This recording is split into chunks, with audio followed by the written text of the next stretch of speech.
It's no surprise that many gamers are really finding it hard to trust AAAs these days. One large reason is that trailers, frankly, are often not representative of the final product.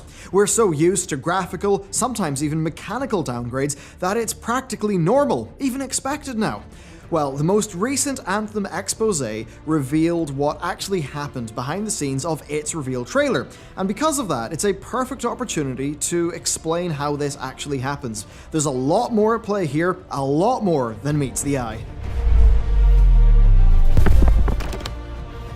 Hey everyone, and welcome back to another edition of The Deep Dive. Video game downgrades are a fairly large problem, but they are one that actually stem from a fairly clear part of the development process. So clear that I can even show you how one of my games played into this problem. So, E3 trailers. You see these games, they look stunning, you get hyped up, and then you feel a bit crushed when the final game comes out, often looking significantly worse than the trailer that got you excited in the first place. Now, sure, there may have been a pre-alpha disclaimer there, but we feel what we see, and what does pre-alpha even mean? And this is where the developer and consumer perspective will be very different. To a consumer, they'll see pre-alpha and they'll think, oh, well, the game isn't even an alpha yet, and it looks this good? It's entirely reasonable and logical to see it that way, thinking, wow, this game will only get better over time. Well, from a developer's point of view, pre-alpha probably won't mean that. You see, in the pre-alpha part of development, well, what's actually happening is, the engineers are going, they're prototyping new graphical techniques and things like that. It's work that is, being done to see how far the boat can be pushed for the project.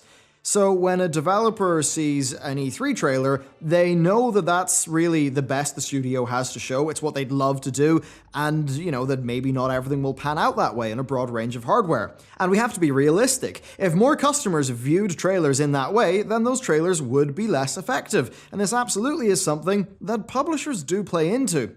Their disclaimer does mean that they're technically fine, but yeah, it's pretty sneaky.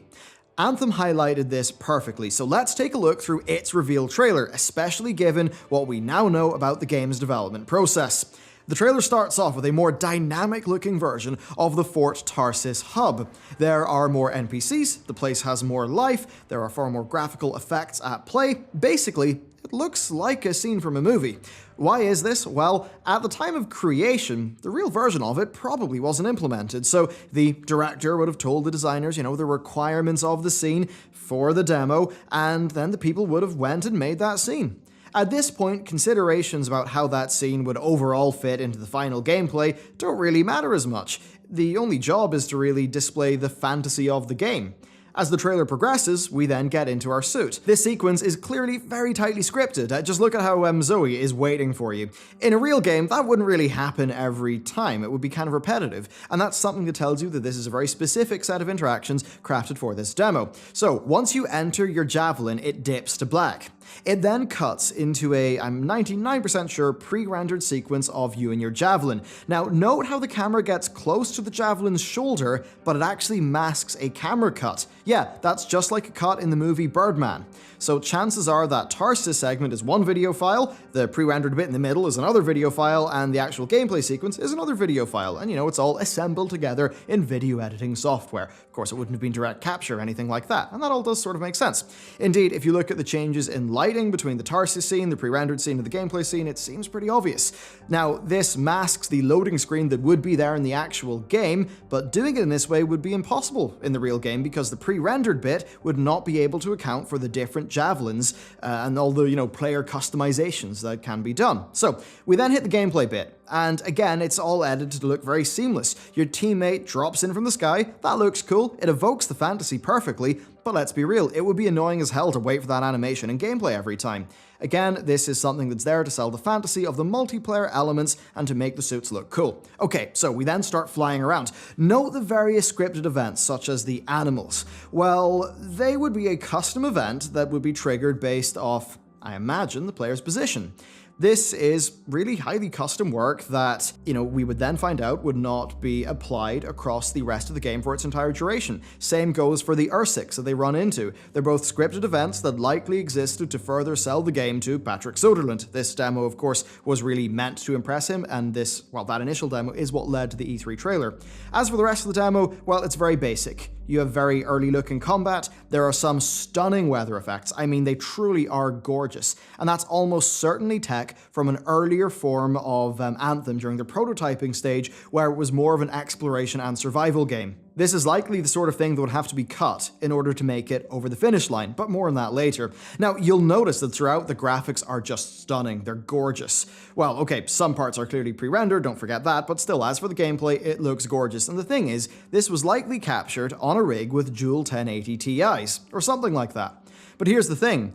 This game would have to be shipped on an Xbox One, which has about the power of a 750 Ti, and that would mean that for most of its release configurations, many of these effects would not have performed well. Okay, so why just not include those as options in PC? Well, the thing is, the more graphical options and systems that a developer has, the more they commit to fully supporting in their product.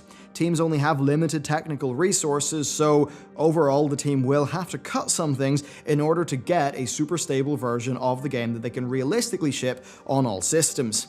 Here's the thing though, even with cutting down those more impressive systems, Anthem still ran very poorly on launch. Much of this also actually happened to Watch Dogs, and while it doesn't seem to have had as troublesome as a development process as Anthem did, I think it's pretty clear that the scope was cut down at some point, although the ability to re-enable many of the cut graphical effects being left in the launch PC build, that was rather wild. Now, so far, you're probably thinking that these trailers are essentially a bunch of lies. Well, with Anthem, they kinda were. I mean, 6 months after this E3 reveal trailer, the game itself only had one mission implemented.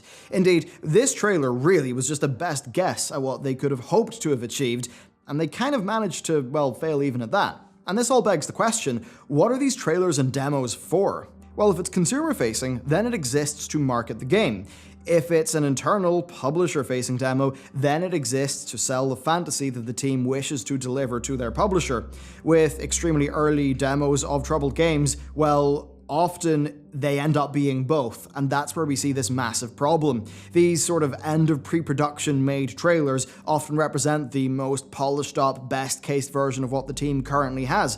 They're often made before production fully starts, which does beg the question, why does the production of a game sometimes decrease its quality? Well, as time goes on, when something's being made, problems will reveal themselves. We all know this from our own jobs. Graphical systems not playing, nicely in all situations across the game. Indeed, many of the effects seen in that Anthem demo, they looked amazing, but they may not have properly worked with all of the scenes in the game. Of course, they were probably developed being a quick prototype and were probably not super scalable and reusable and production ready, and maybe did not have good developer tools to implement them with. This could mean that maybe you'd have some effects that just would not survive the production, and keeping them in would damage the team's ability to deliver. You see, often pre-production is a small team of veterans working to make the best slice of a game that they can. But often things change when that morphs into a far larger team putting it through production. This means that sometimes really tough decisions have to be made. An extra feature, even a rendering one, might cause extra work. For an example, lighting is extremely taxing in hardware. To get around this, developers often use, tricks like pre-baking their light maps. But the thing is, many times these tricks will involve a fair amount of manual work.